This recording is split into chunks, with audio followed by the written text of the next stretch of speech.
اور اگر تو کہ خیر ہے دیکھی جائے گی، ساری دنیا کر رہی ہے، ساری زمانہ کر رہا ہے، فلاں بھی کر رہا ہے، وہ خدا کے بندے یہ کس طرح کا معاملہ ہے؟ یہ کس طرح کی جمہوریت ہے؟ اپنے آپ کو سمجھائیں اور میرے عزیز خشیت والی زندگی پیدا کریں، تقوی والی زندگی پیدا کریں۔ ہم لوگ ایسا وقت گزار رہے ہیں، اور یہ یاد رکھنا ہمیشہ انسان دنیا میں آتے ہیں، اس شہر کے بہت سارے لوگ ہو گزرے، علماء، مشائخ، صوفیاء، تاجر، زمیندار، آپ کسی بھی شعبے میں ٹٹولیں گے تو آپ کو کئی نام ملیں گے۔ اس شہر محبت کے ڈھیروں لوگ ہو گزرے، اور یہ کہانی ہر شہر کی ہے۔ آج میں اور آپ یہاں بستے، کچھ وقت کے بعد ہم داستان ہوں گے۔ امام شافعی رحمت اللہ علیہ فرماتے ہیں، میں ایک شہر سے گزر رہا تھا تو میرے پیر کو ٹھوکر لگی، میں نے زمین کھودی تو ایک کھوپڑی نکلی، کھوپڑی نکلی تو اس کے اوپر تاج بھی تھا۔ فرماتے میں نے شہر کے لوگوں سے پوچھا یہ کیا ہے؟ تو کہنے لگے یہ بادشاہوں کا قبرستان ہے، اس میں غریب دفن تو نہیں ہو سکتا تھا، دفن تو بادشاہوں کا خاندان ہے، لیکن افسوس کی بات یہ ہے کہ یہاں مٹی ڈالنے کوئی نہیں آتا، اب یہ سیدھی سڑک بن گیا۔ بھائی کبھی پلٹ کے دیکھ، ہزاروں لوگ آئے، اس روڈ سے کروڑوں لوگ گزرے اور منزل کو چلے گئے، لوگوں نے یاد نہیں رکھا۔ آپ اپنے حصے کا عمل کرنے آئے، ٹھیکیدار نہیں ہے کوئی اپنی اولاد کا، بال بچے کا، بہن بھائی کا۔ حق ضرور ہے، ان کے لیے محنت ضرور کرے گا، لیکن اس کو یہ اجازت نہیں ہے کہ وہ کہے کہ میں اب بڑا ذمہ دار ہوں تو میں نے 20 کروڑ بینک بھر کے جانا ہے۔ حضرت عمر بن عبدالعزیز رحمت اللہ تعالیٰ علیہ کے انتقال کا وقت آیا تو اپنے بیٹوں کو بلایا، فرمانے لگے بیٹو تمہارا باپ بزدل تھا، تمہارے لیے کچھ کر نہیں سکا۔ کہا ابا جی کیا ہوا؟ فرمانے لگے بیٹے میں بزدل تھا، جہنم سے ڈر گیا، تمہارے لیے کوئی بینک بیلنس اکٹھا نہیں کر سکا۔ میں تھوڑا دلیر ہوتا، دوزخ سے نہ ڈرتا تو تجوریاں بھر کے جاتا۔ پرانے بادشاہ محل چھوڑ کے گئے ہیں، پر میرے پاس کچھ نہیں ہے، بادشاہ ہونے کے باوجود میں فقیر ہوں، خالی آ جا رہا ہوں، بزدل جو تھا۔ آپ نے جب یہ لفظ کہے تو بچے رونے لگے، کہنے لگے ابا جی ہمیں تو فخر ہے، ہمیں تو فخر ہے، جس گلی سے بھی ہم گزرتے ہیں کپڑے ہمارے سادے ہوتے ہیں پر لوگ دکانیں چھوڑ کے ملتے ہیں، کہتے ہیں نیک باپ کی اولاد جا رہی ہے، یہ بڑے مرتبے والے باپ کی اولاد جا رہی۔ بھائی یاد رکھیں، خشیت الہی پیدا کریں، نہ اپنی ذات کے ساتھ ظلم کریں۔ اگر آپ کوئی بھی غلط کام کرتے ہیں تو اس کا جواب آپ نے دینا ہے۔ اگر آپ نے 1 کروڑ روپیہ ناجائز کمایا ہے تو وہ اللہ آپ سے نہیں، آپ کے بچے سے نہیں پوچھے گا، بیوی سے نہیں پوچھے گا، بہن بھائی سے نہیں، وہ آپ نے جواب دینا ہے۔ آپ نے اپنے اعمال پر غور کریں۔ آج شب برات ہے، میرے نبی کریم صلی اللہ علیہ وسلم نے فرمایا کہ میری امت کی اتنی بخشش ہوگی، مدینے میں سب سے زیادہ بنو کلب کا قبیلہ بکریاں پالتا ہے، ان کی بکریوں کے بالوں سے بھی زیادہ اللہ میری امت کی بخشش فرمائے گا۔ اس کو توبہ کی رات کہا جاتا ہے۔ توبہ کا مطلب یہ ہوتا ہے کہ اللہ میں آج کے بعد گناہ نہیں کروں گا۔ توبہ کا مطلب ہوتا ہے کہ میں آج کے بعد یہ غلطی، آپ کا ملازم کتنی بار غلطی کرے تو آپ رکھ لیتے ہیں، ایک دن میں 100 دفعہ کرے تو گنجائش ہے اس کو رکھنے کی، اللہ رکھ لیتا ہے، کہتا تو توبہ کر، ہے گنجائش؟ میرا خیال ہے جو 10 بار بھی کرے اس کے لیے بھی گنجائش ہے، اس کے لیے بھی گنجائش ہے۔ استاد باپ ہوتا ہے، بچے سے غلطی ہو جائے تو کہتا تجھے ارجانہ بھرنا پڑے گا۔ بچے لگے نہیں ہوتے اسکولوں میں، جرمانے لگے ہوتے ہیں، چھٹی کا لیدہ ہے، فلاں کام کا لیدہ ہے، حالانکہ باپ ہے۔ بھائی اللہ فرماتا ہے تو توبہ کر، اور توبہ یہ ہے کہ میں آج کے بعد یہ گناہ، اس آدمی نے کل 5 نمازیں نہیں پڑھنی، اس کا آج توبہ کرنے کا کیا مطلب ہے؟ توبہ کا کیا مطلب ہے کہ میں آئندہ گناہ، تو جو سویرے 5 نمازیں نہیں پڑھنا چاہتا، کہتا ہے کل زور نہیں میں نے پڑھنی، چلو فجر تک جاگنا ہے، فجر پڑھ لوں گا، تو اس نے توبہ کی ہے؟ کوئی مذاق ہے؟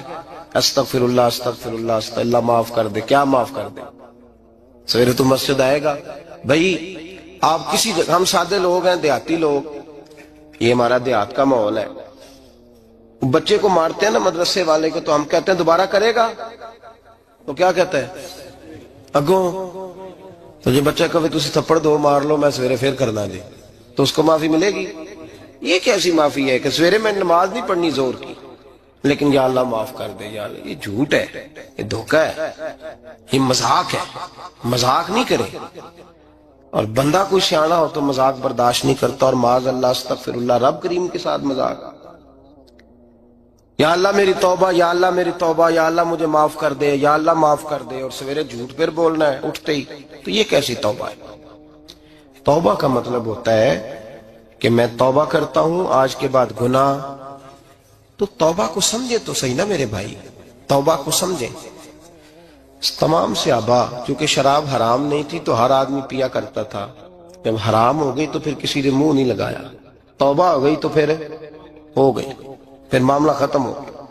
پھر کبھی قریب حضرت مرثد بن ابی مرثد البغوی رضی اللہ تعالیٰ عنہ حضور کے صحابی ہیں، آپ فرماتے ہیں میرے اندر ایک غلطی تھی، میرا بہت ساری خواتین کے ساتھ دوستانہ تھا، نبی پاک کی بارگاہ میں جب میں گیا اسلام کی بائعت کی تو حضور نے فرمایا تیری نظر جھکی رہنی چاہیے، خبردار کسی عورت سے تیرا، کہتے ایک نصیحت نبی پاک نے کی۔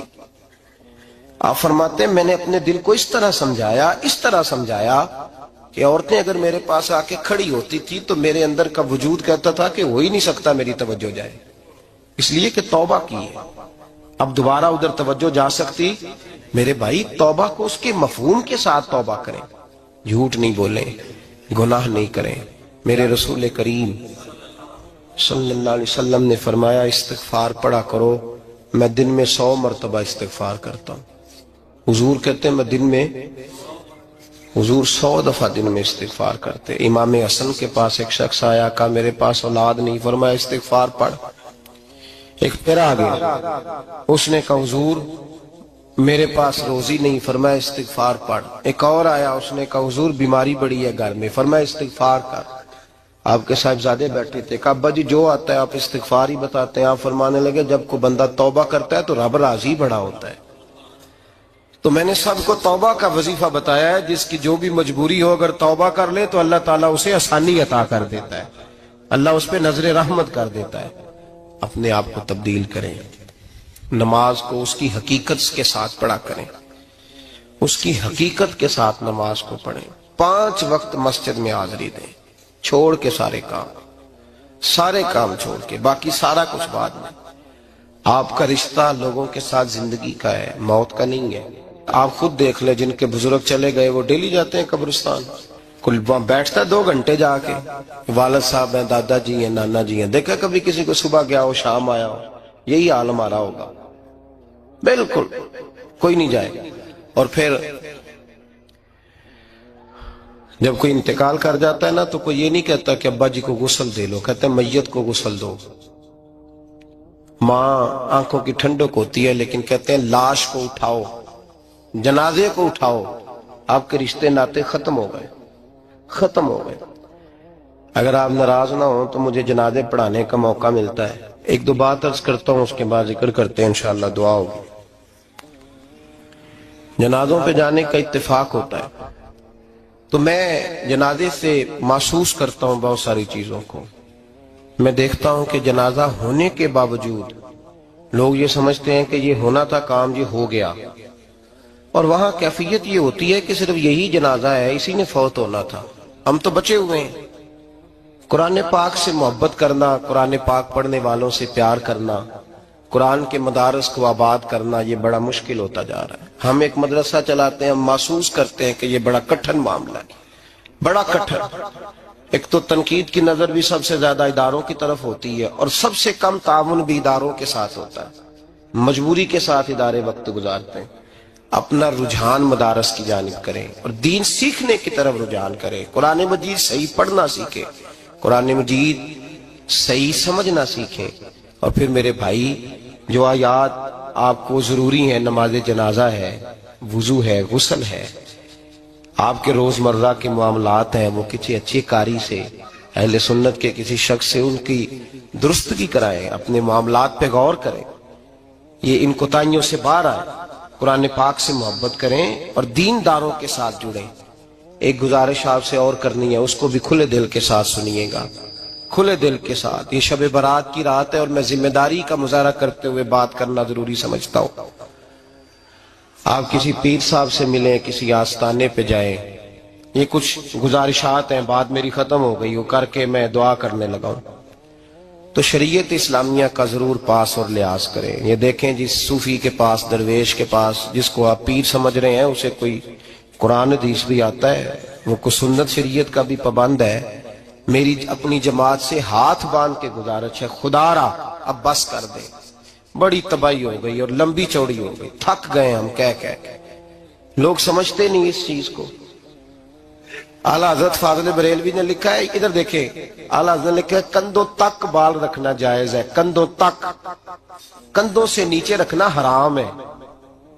کیسے اس شخص کو لوگ پیر مان لیتے ہیں جس نے داڑھی سنت سے چھوٹی رکھی ہوئی ہے, بال بڑے رکھے ہوئے ہیں. یہ ملنگ صاحب ہے. ان تماشوں سے باہر آ جائیں, اللہ تبارک و تعالیٰ کی بارگاہ کی طرف رجوع کریں. ہم دم کے قائل ہیں, درود کے قائل ہیں. میں سارا دن پتہ نہیں 20 تعویذ لکھ کے دیتا ہوں. ہمارے بزرگوں کا طریقہ ہے, یہ چیزیں جائز ہیں, ان کی شریعت میں اصل ہے, دلیل ہے, لیکن کل دین یہ نہیں ہے. اپنے آپ کو بچائیں اور علم کی طرف رجوع کریں, تقوی کی طرف رجوع کریں. ان ظالموں سے, بہروپیوں سے اپنے آپ کو بچائیں. اور میں ان لوگوں کو بھی دعوت فکر دیتا ہوں جو ہمیں روز آ کے کہتے ہیں یہ تمہارا پیر, تو یہ تمہارا پیر, جب ہم خود کہہ رہے ہیں ہمارا نہیں, تو ہم کسی شرابی کبابی کو اٹھا کے کہہ دیں یہ تمہاری جماعت کا بندہ ہے تو تم رکھ لو گے؟ کہو. ہم اگر کہہ دیں تمہاری جماعت یہ درس دیتی ہے تو تم مان لو گے؟ یہ کیا بات ہوئی؟ اگر کسی جماعت کا کوئی شخص غلط ہے, اور ہم درباروں والے نہیں, ہم تو مسجدوں والے لوگ ہیں. دربار تو ایک ضمنی چیز ہے, بن بھی جائے تو ٹھیک ہے, ورنہ تو میرے نبی پاک نے فرمایا ہر مومن کی قبر جنت کا باغ ہوتی ہے. تو اندر دربار ہی بنا ہوا ہے, جنت کھلی ہوئی ہے. اوپر بلڈنگ بننا اتنا ضروری کام, مہربانی فرمائیں ایک تو اپنے آپ کو دین کی طرف راغب کریں. رمضان شریف آئے گا, اپنی اصلاح کی کوشش کریں, اور جب کسی دینی مجلس میں جائیں تو روح کی دنیا لے کر کے جائیں, کچھ سیکھنے کے ارادے سے جائیں, کچھ درس لینے کے ارادے سے جائیں. جمعے پڑھیں, دروس سنیں, تو کچھ لینے کے ارادے سے جائیں, اور دین کی خدمت میں اپنے حصے ڈالنے کی کوشش کریں. اس سے صرف چندے کا معاملہ نہیں, اس سے مراد یہ ہے کہ اپنی اولاد کو, اپنے بچے کو, اپنے آپ کو دیندار بنائیں. یہ آپ کا دین میں حصہ ہوگا, یہ آپ کا دین کے ساتھ تعاون ہوگا. آخری بات میرے بھائی آپ حضرات سے یہ ہے, اس کو ضرور سمجھیں, خواتین کو پردے کا پابند کریں, ان کو پردہ داری سکھائیں. پردہ شریعت میں ضروری ہے, اور جواب دہ عورت نہیں ہوگی, اس کا خامند ہوگا, اس کا باپ, اور اس کا اگر بھائی بڑا سربراہ ہے تو وہ جواب دہ ہوگا کہ عورت بے پردہ کیوں نکلتی ہے. تہذیب کے نام پر بد تہذیبی نہ کریں, خبردار کوئی ایسا کام نہ کریں جسے اللہ رسول ناراض ہو. ان کو پردے کا پابند کریں, بغیر برقعے کے, بغیر مکمل نقاب کے, بالکل عورت کو اجازت نہ دیں گھر سے نکلنے کی. سختی کریں اور ان کو سمجھائیں کہ ہمارا تعلق یورپ کے ساتھ نہیں, ہمارا تعلق خاتون جنت حضرت فاطمہ الزہرا کے ساتھ ہے. ان کو پابند کریں. اور یہ میں ذمہ داری سے بات کہہ رہا ہوں, مرد ذمہ دار ہے اگر اس کی عورت باپردہ نہیں ہے, وہ ذمہ دار ہے, اور اللہ کی بارگاہ میں اس کی کوئی بات قابل قبول نہیں ہوگی. اور شب برات کی رات اتنے لوگ گواہ ہیں کہ یہ پیغام آپ کو پہنچایا گیا, آپ کو پہنچایا گیا, آسمان زمین اور ہوا گواہ ہے کہ ہمیں یہ بات پہنچائی گئی کہ ہمیں ان کو پردہ کرانا ہے. ذکر ہوگا, ذکر کیا ہے؟ ذکر ہے اللہ کو یاد کرنا. اور میرے نبی پاک صلی اللہ علیہ وسلم نے ایک حدیث میں فرمایا, رب کا ذکر اس طرح کرو کہ لوگ تمہیں دیوانہ سمجھیں. یہ لوگ باتیں کرتے ہیں تو کھول کھول کے, اللہ کے ذکر کی باری آتی ہے تو تھک سے جاتے ہیں. تھک کے ذکر نہیں کریں, ذکر کریں تو پوری دل جمی کے ساتھ, سرور کے ساتھ, کیف کے ساتھ. اور آج کر کے تو دیکھیں بھلا ذکر میں ہوتا کیا ہے, یہ لذت کیا ہے, یہ کیف کیا ہے. میرے بچے چھوٹے مجھ سے کہتے ہیں ذکر لمبا کرایا کریں. بیٹا اکثر مجھے کہتا ہے ذکر جو ہے نا وہ جب آپ بڑا لطف آتا ہے ذکر میں. ذکر تو ایک کیفیت ہے, لگ جائے تو اس کا ایک اپنا ذائقہ ہے. تو ذکر کریں اللہ کا, درود شریف پڑھیں. دعا کیا ہے؟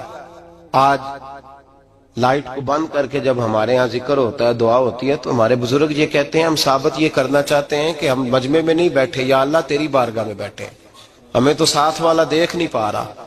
دعا مانگے, اور اللہ سے مانگے تو کھول کے مانگے. اور آج اگر ہو سکے نا تو کوئی ایک آدھ قطرہ گرا ہی دے. میرے نبی پاک نے فرمایا محفل میں چند لوگ بھی رو پڑے تو سب کا کام بن جاتا ہے. آپ میں سے کوئی نیک آدمی ایسا ہوگا تو ہمارے جیسے کئی گناہگاروں کو ساتھ اللہ اس پہ فضل فرمائے گا. یہاں ذکر کے بعد دعا ہوگی, دعا کے بعد پھر سلام ہوگا, پھر ایک دفعہ آخر میں دعا ہوگی, پھر آپ کو کچھ وقت دیا جائے گا انفرادی طور پہ نفل ادا کرنے کا. 4 6 نفل پڑھ کے نئے سرے سے تازے ہو کے آپ حضرات تشریف لائیں گے, اور پھر انشاءاللہ تعالی یہاں لنگر کا بندوبست ہوگا. آپ حضرات کے لیے ماں حضر جو کچھ ہے آپ کو پیش کیا جائے گا. کوشش کریں روزہ رہ ہی جائے صبح کا. ویسے بھی پریکٹس ہوگی رمضان کی, اور شعبان میں زیادہ روزے رکھنا میرے نبی پاک کی سنت بھی ہے. اس لیے ضرور کوشش کریں کہ سحری کا بندوبست ہے تو آپ روزہ رکھیں تاکہ آپ کے لیے آسانی ہو جائے. اللہ تبارک و تعالی ہماری اس حاضری کو اپنی بارگاہ میں مقبول فرمائے. اپنے کلمات کہے. رب کریم کی قسم میرے پاس لفظ نہیں کہ میں آپ کی خدمت میں ان کیفیات کو بیان کر سکوں جو آپ کے بیان میں لطف تھا, جو لفظ تھے, جو جملے تھے, جو کلمات تھے, جو سلاست تھی, جو روانگی تھی, جو حسن بیان تھا, جو ندرت بیان تھا, وہ دنیا سے جدا گانا تھا. مولا اس آواز کو سلامت رکھے. اور دوسری بات یہ ہے کہ اللہ تعالیٰ صحت و عافیت والی زندگی عطا فرمائے. آپ نے علامہ ثمر عباس صاحب کی زبان سے اشارتاً اور کنایتاً اپنے احوال کو جاننے کی کوشش کی. 2 باتیں مختصر, جسٹ 2 منٹ. 2 منٹ میں ایک بات آپ کی خدمت میں کہنا چاہتا ہوں. انہوں نے اشارتاً بات کی ہے, میں ذرا کھلی بات کرنے کا. آپ کے شہر ٹوبہ ٹیک سنگھ میں سنیت کا تشخص ختم کیا جا رہا ہے. وہ تشخص, وہ امتیاز, وہ عظمت جو امام احمد رضا نے اہل سنت کو عطا کی تھی, ٹوبہ ٹیک سنگھ میں اس تشخص کو مٹھایا جا رہا ہے. احمد رضا کے ماننے والے ہوں یا دیوبندی ہوں یا وہابی غیر مقلد ہوں یا اہل تشیع ہوں, سب ایک جگہ پر بیٹھ گئے ہیں. بیٹھ نہیں گئے, متحد ہو گئے ہیں. متحد نہیں, یکجان ہو گئے ہیں. ان کا اٹھنا بیٹھنا, کھانا پینا, چلنا پھرنا, بلکہ وہ لوگ جو صدیوں سے عظمت مصطفیٰ کے منکر اور مقام مصطفیٰ کے انکاری ہیں, اور جو میلاد مصطفیٰ پر شرک کے فتوے لگاتے ہیں, انہیں ساتھ لے جا کر محفل میلاد میں خطابات کروائے جاتے ہیں. جی بالکل, جی بالکل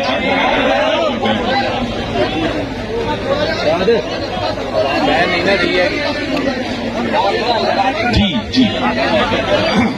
بیٹھو تشریف رکھو, کر لینا ٹھیک سارا کچھ. آپ کا تشخص مٹایا جا رہا ہے ٹوبہ ٹیک سنگھ سرزمین پر. اور دوسری اہم ترین بات یہ ہے, یہ میں نے اشارتاً بات کی ہے, اور میرے دوستوں کو عصر کی نماز کا وقت یاد آ گیا. جی ہاں, عصر کی نماز کا وقت بھی ہو گیا ہے.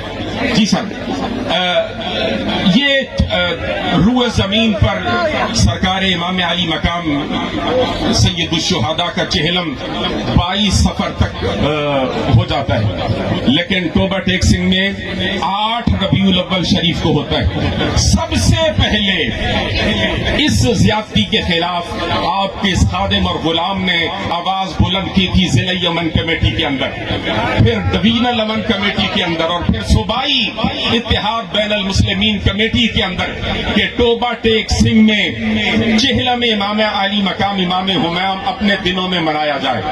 میں نے اس سال پھر سالوں کے بعد یہ آواز اٹھائی. میں آپ کو صرف ایک بات کہنا چاہتا ہوں, سنیوں اپنے تشخص کو قائم کرنے کے لیے اپنے پیروں پر کھڑا ہونے کی کوشش کر